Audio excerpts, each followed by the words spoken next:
Hey everybody on Facebook Live, this is the PRWeek podcast, and we're thrilled to have a brand new guest for you this week, Richard Dukas, who is not only an agency head, but also our neighbor in one of the adjacent buildings here at PRWeek.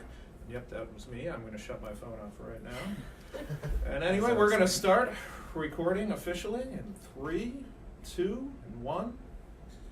Hello everybody and welcome to the PRWeek. That's PRWeek's weekly podcast for everything going on in the worlds of PR and communications. My name is Frank Washkuch. I'm the news director at PRWeek, and I'm thrilled to be joined by Richard Dukas of Dukas Linden PR. How are you, Richard? I'm doing great on this cold, beautiful day in New York City. It is very cold. When I went out for lunch, it was supposedly 12 degrees, but felt like 3. But I have to tell you one thing, it ain't Chicago. No, you're right. It's definitely not. And, as usual, we're joined by Diana Bradley. Diana, how are you? Cold. Cold. Well, it seems to be a consensus. How are you? Are you cold? No, I'm doing all right. Okay, I'm good. doing all right. I'm wearing a big scarf for people who can't see, but people on Facebook Live can. And for theatrical purposes. Yes. But I see you have the Keurig machine there, so I think that warm coffee and hopefully that keeps you all warm and keeps people in the office, and we try to do the same thing. Whatever keeps people chained to their desk. Now, I'm not going to lie, it does help. The hot coffee does help. But how is your staff coping with the extremely cold weather this week? Well, it depends on the age group. If you're a millennial, you don't love it. Mm-hmm. But if you're a grizzled veteran like me or my colleagues Seth Linden and Zach Leibowitz, it's what you do. Just bundle up. Now, usually I'm the one stereotyping millennials, but I'm happy to see somebody else's in on it. Well, don't we all? I mean, you got to beat on somebody, right? Yeah, it is a narrative of sorts. They do a great job and they work hard. So, we let them work from home every now and again, and as long as they get it done, that's cool. But is it warmer at home or is it warmer in your office at this point? It's warmer at home, I have to say, yeah. Right. Okay, so I teased this out on the Facebook Live intro before, but you're also our neighbor, and you're on 26th Street. Yeah, we've been here since 2007. Wow, it's a great 2007. spot. Yeah. We used to be on 26th Street, but now we're sort of around the corner on 7th Avenue, between 25th and 26th. Well, that's close enough. I pass you every day on my way from my parking lot. Oh, on no kidding. 9th Avenue. No kidding. Yeah, coming from Jersey. So big question, do you still refer to this neighborhood as Chelsea, or have you moved on to Flatiron at this point? No, I call it Northern Chelsea. Northern Chelsea. North Chelsea. Okay, because you do see a lot of offices in the neighborhood now starting to call this part of town Flatiron. It's the new branding. Yeah. What happened to Chelsea? Well, I don't know, but I also remember what the part that Hudson Yards is now kind of angling for used to be called Outer Chelsea, or Ouch for short, which I always really enjoyed. So, right. So you're sticking with Chelsea. Sticking with Chelsea. Well, some people ask us, where are we located? And we say, New York. And then, where in New York? Manhattan. And then if they really dig in, it's Chelsea, Northern Chelsea. So. Okay, so tell us a little bit about your firm. You've been Dukas Linden since 2015. That's right. And you were founded back in 2002, which must have been an interesting time to found a firm that works with a lot of financial institutions, asset management, things like that. That's You're coming off of the bubble, you're coming off of 9/11. So take us back to 2002 and what it was like. 2002. Well, in 2002, I got laid off for the first and hopefully only time in my life. I finally got that coveted in-house job that a lot of PR agency executives strive for. I was director of corporate communications at a $9 billion asset manager that was on the cutting edge of technology and healthcare investing, and they were investing in Microsoft and eBay and Yahoo and Google early on. But when the bubble went bust, my job went poof. So I was 40 years old at the time, so you can figure out my age from there. And I wouldn't dare. It's okay. It's okay. And I had a choice. It was either go back into the agency world or try to strike it out on my own. So I turned to my partner of 24 years, my wife, Gail, and I said, you're coming to the business with me and we're going to give it a go. And she said, you can do it, but I'm not doing it. And I said, but I need you. And she said, okay, under one condition. I said, what's that? She says, I don't speak to clients and I don't speak to media. I said, fine, I can do that. You do everything else. It's worked. All right. I'd have to say that's probably the the husband-wife team is kind of the more unusual origin story for an agency, right? It seems that way, but look at Amazon, for instance, and what's going on over there. So we're approaching our 25th wedding anniversary, and I think we're going to make it. Okay. And we're not going to have any sort of corporate nuptial fights. Congratulations on the anniversary. That's great. I would say thank you almost. That's great. So Just tell last time. All right. So but go back to that time. It's a really scary time for the financial industry at that point, right? I mean, the bubble bursting there was a lot of uncertainty. Oh right yeah, now. oh yeah. And we launched the firm right into the jaws of the recession, and I just rolled the dice, and I was really taking any type of client I could get at the time. My very first client was a personal branding expert, and he worked with small mom and pop RIAs, and his whole gig was that firms should name themselves after the proprietor of the firm. So I decided that made a lot of sense, so I called the name of the firm Richard Dukas Communications at the time. And the brand, whether or not the brand resonated or not is really immaterial, but what I found was that there were a number of companies that really wanted to work with a senior level practitioner who decided that what they really wanted out of a PR program was high level media relations and a firm that could execute on a day-to-day basis. At the time, again, it was only me, and I got some breaks along the way. I got some good clients, and the rest is history, as they say. And you renamed or rebranded the firm a couple of years ago to involve Seth Linden. That's right. Top level. And it's interesting. His background is in more the DC TV. That's right. He covered Capitol Hill for 7 years for NBC affiliates, and we just worked really, really well together. And he came to me about 7-8 years ago, and he said, I'd like to be your partner. It took me about 2 years to say yes, and we've worked really, really well together. But it's not just Seth. There are other very senior level people at our agency who've been with us for a long time. So, for instance, Zach Leibowitz, who heads up our broadcast efforts, he also has a broadcast background. He's been with us for nearly 10 years. A gentleman named Zach Cowie, who comes from the New York Times, has been with us for 8 years. Stephanie Dressler, who also comes from the agency and client side, has been with us for about 8 years. So we have this senior level management team that's been with us for a very long time, and we actually service the clients on a day-to-day basis, which we think makes us just a little bit different than a lot of other agencies. At least that's what we tell ourselves. And you mentioned before that a lot of clients want somebody having a specialty in media relations.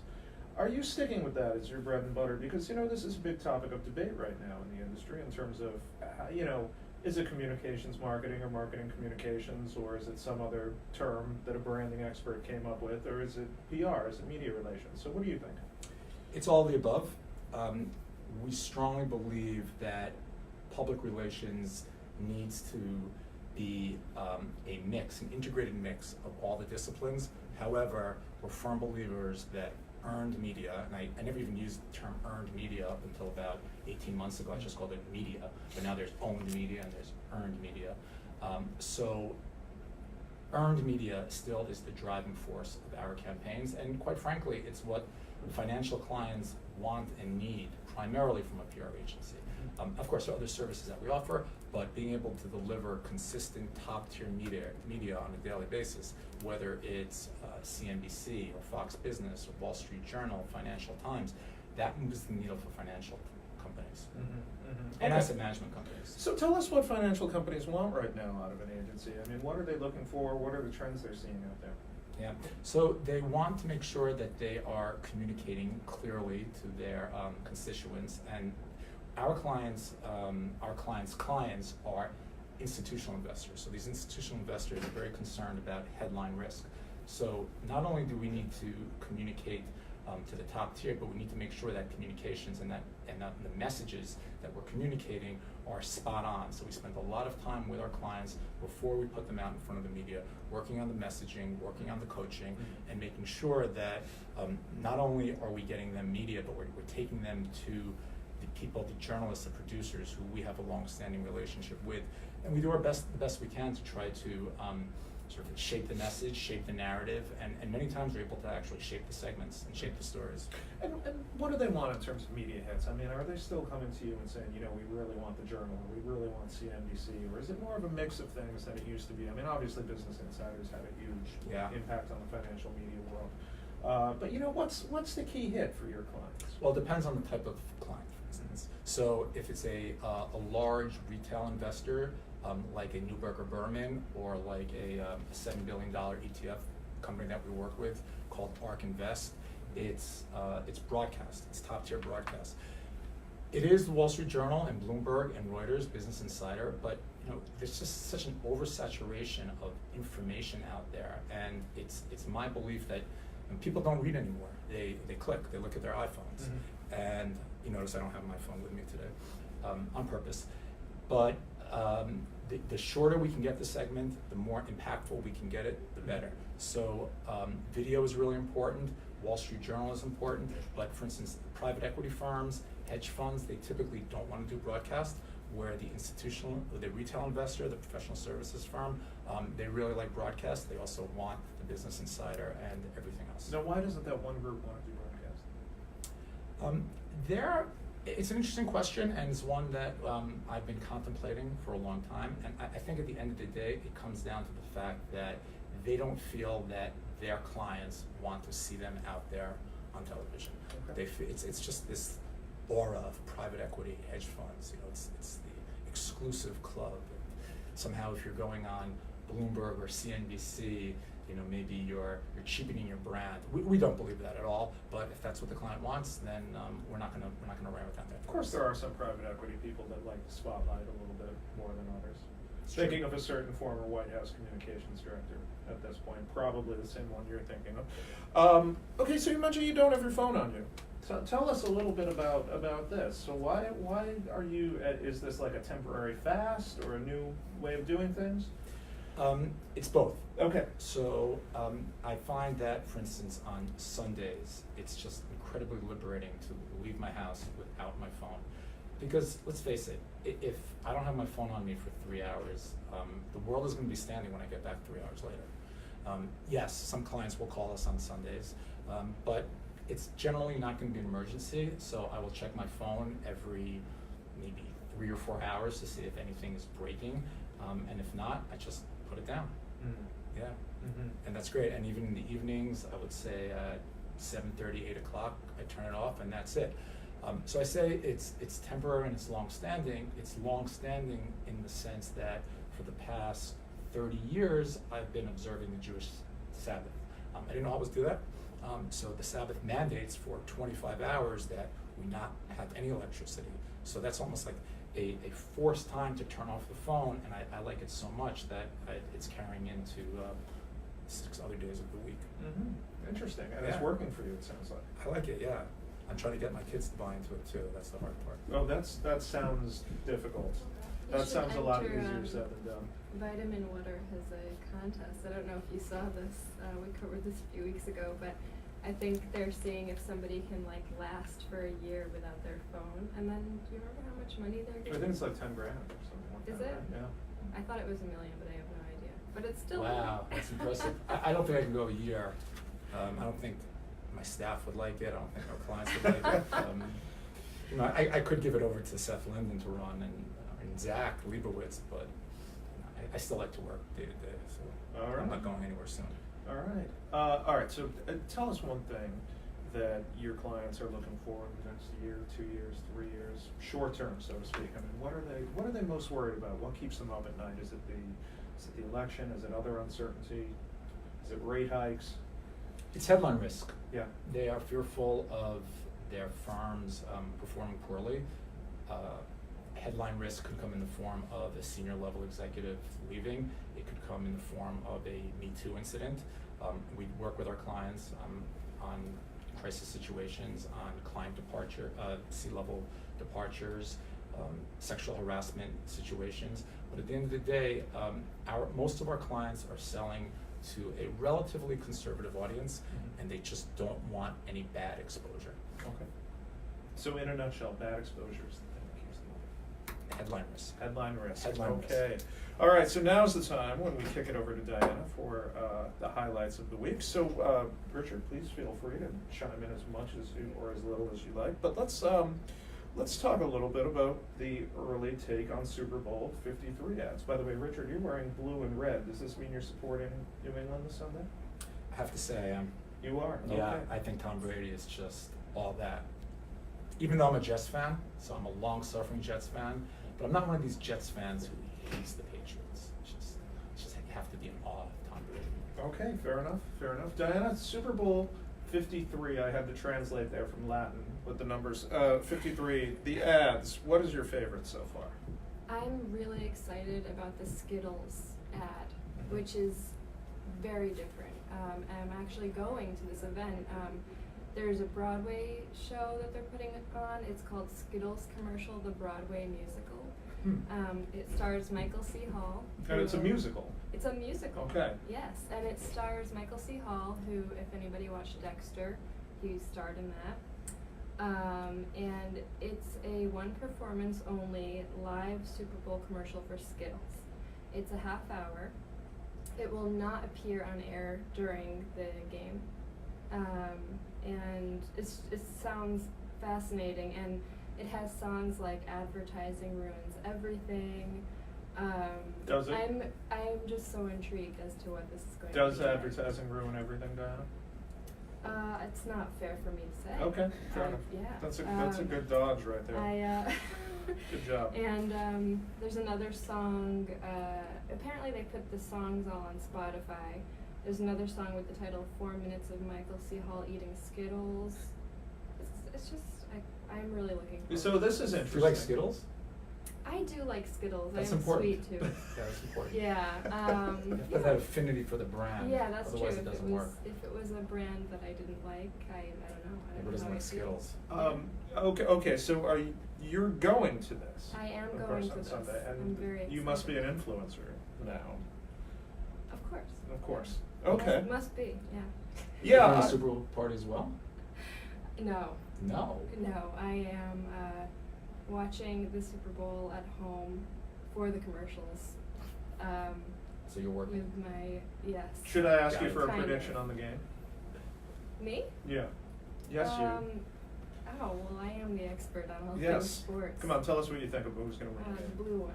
The blue one. Okay, so Diana has backed both teams, which is again a good hedge on this. So I'm looking forward to the one Amazon commercial in which celebrities are going to be evidently like tricked by Alexa saying different things or the wrong things, or we've all had that with voice technology. So Yeah. I'm looking forward to that one. Okay. And people are they afraid it's going to set off their own Alexas? I don't know. I guess we'll have to see. Okay. Let's leave them in suspense. Okay. Okay. Talk about another great ad, or an ad that caught fire from this week, Peloton.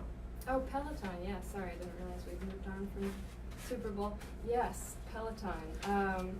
So this week, a Twitter thread went viral. Twitter user @ClueHaywood took images from Peloton's marketing campaign for its exercise bikes and mocked them in a hilarious Twitter thread. The images include very staged pictures of people in overly fancy houses and settings that most of the country likely cannot relate to. And he kind of made up little stories for each picture. I said he, I don't know if the person is a he or she actually. But the person said things like, love putting my Peloton bike in the most striking area of my ultra-modern $3 million house, and things like that. It was very funny. And I think the first tweet in the thread alone received more than 2,300 retweets and 113,000 likes. So that was just one, and there was loads of them. And this tweet storm went on for a while, didn't it? I think it mean, went he on just for kept 2 going. days. Yeah. And yeah, it was impressive. It was like Sunday into Monday. But it didn't really, it was funny, but it wasn't that great for the brand. People were obviously making fun of it. Fast Company's headline was, "You will never look at a Peloton ad the same way again, i.e. without laughing." Daily Dot's headline was, "Peloton bikes get roasted for being rich people's playthings." But I talked to Peloton's SVP and head of global brand marketing, Caroline Tish-Blodgett, and she said she actually found the Twitter thread pretty funny herself.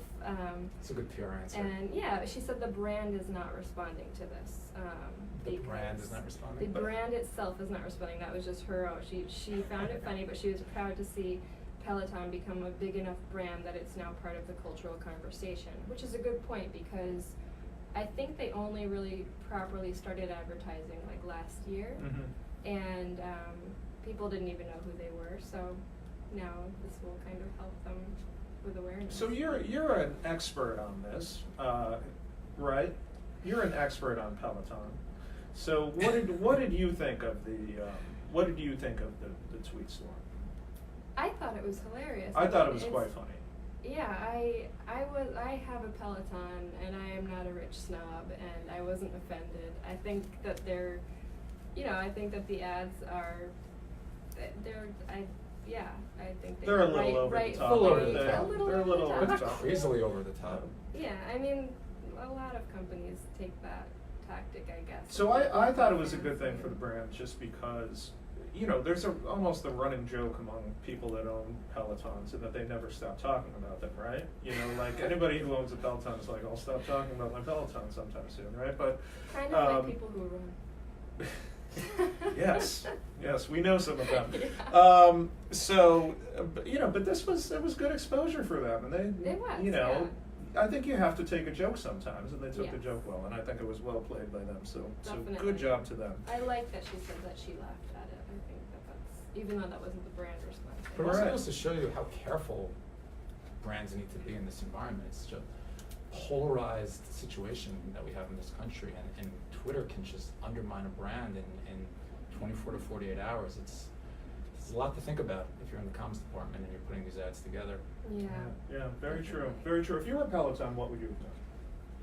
In response to all of this, Yeah. I think I would have went with the flow on this. You can't really fight it. You can't fight the quote unquote 99% out here. So I think making fun of yourself without taking it too seriously, I think is the way to go, and try to end the conversation as soon as you can. Fighting back is going to get you nowhere. I agree with you. All right. Another social media mishap of sorts took place this week. Diana, were you fighting with influencers this week? Yeah, I kind of did get Casey Neistat. He's a YouTube star, and he is calling Burger King out for tricking social media influencers into promoting its funnel cake fries. And I want to reiterate here that we know you were joking, Casey. We know you were joking. We know this was a joke. In case our article was not obvious that we know you were joking. So last week, Burger King started liking people's tweets from 2009 and 2010. And so they were liking celebrities' old tweets like Jimmy Fallon, Chrissy Teigen, Justin Bieber, Ariana Grande, and Casey Neistat and other influencers. And Complex reported that this is a marketing stunt for its funnel cake fries relaunch. And that Funnel cake fries sound delicious, by the way, but I know I shouldn't. I know, yeah. And it sounds like a sugar-filled dream. It does, yeah. So those were launched in 2009. So they were liking people's old tweets from back then because they tweeted something like some things from 2000, or maybe they were from 2010. Some things from 2010 are worth revisiting, like your old tweets and funnel cake fries. Get them now for a limited time. So anyway, Casey, this is a very long-winded story. I'm sorry, I'm trying to make it shorter. You're building momentum. So Casey tweeted at the time when they liked his old tweets, so why is Burger King liking my 8-year-old tweets? And then he found out through this Complex article that it was part of this marketing stunt. So he made this video. It was tongue-in-cheek, and he was saying, how dare you trick influencers into hawking your product, without paying us. And he did pat Burger King's marketing team on the back for a job well done. He said they were genius. But then he ended the video by telling the chain to give him something in exchange to level out the balance in the social media universe. So he suggested Burger King donate to a nonprofit that helps underprivileged kids. Now, is there any indication that Burger King's going to do that? Burger King, they quickly responded with a tweet that said, they tweeted at him and just said, we're ready to meet your suggestions, and they told him to DM them. So we'll see what happens. There's been no update yet. Okay. But he's been getting very angry because he thinks a lot of outlets don't realize it's a joke. Okay. But he's not reading the full story. We're in As on we were the talking joke. about before, people just read headlines. Well, and we don't have read a subscriber website, so maybe you should pick up a subscription as well. I think this one was ungated. Oh, was it? Well, yes. Okay, so much for my theory then. Yeah. Okay, tell us about a prominent people move in the insurance space that happened this week. Sure. So Nationwide, and I'm not going to sing the jingle, You should sing the has jingle. has named Brian Grace as its new Chief Communications Officer. He reports to SVP of Marketing, is it Ramon? Or Raymond Jones, I'm so sorry. And he leads a 40-person comms team. He's taking over the position from Rick Phillips, who left last summer. And he was most recently Director of Communications for Progressive Insurance. He was there for about 5 years. So jumping over to the competitor. You think he'll miss Flo, the Progressive mascot? Yeah, Maybe. maybe. We should ask him. A lot of It's a movement. great question. It's a lot of movement in the industry. You seeing that? Yeah. No, I agree with you. Why do you think it's right now? It's a lot of opportunity for good PR professionals, good communications professionals. They don't teach you that at Harvard, do they? I was listening to your podcast with the professor and the assistant professor from Boston University, and I was just so happy to hear that Boston University had a PR professor. I think that's pretty rare. And it's Ray Kocher who has a prominent role up there. And Yeah. of course, he was had a catch-in for a long time. I would love to see PR being taught at more schools, which is, I mean, it's a great profession. When I got into the business back in 1923, I think it was.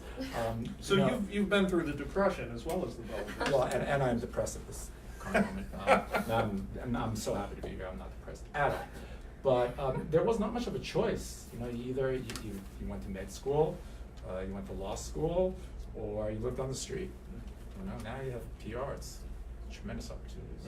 I do think there's a lot of debate out there about what school and what department the PR programs fit into.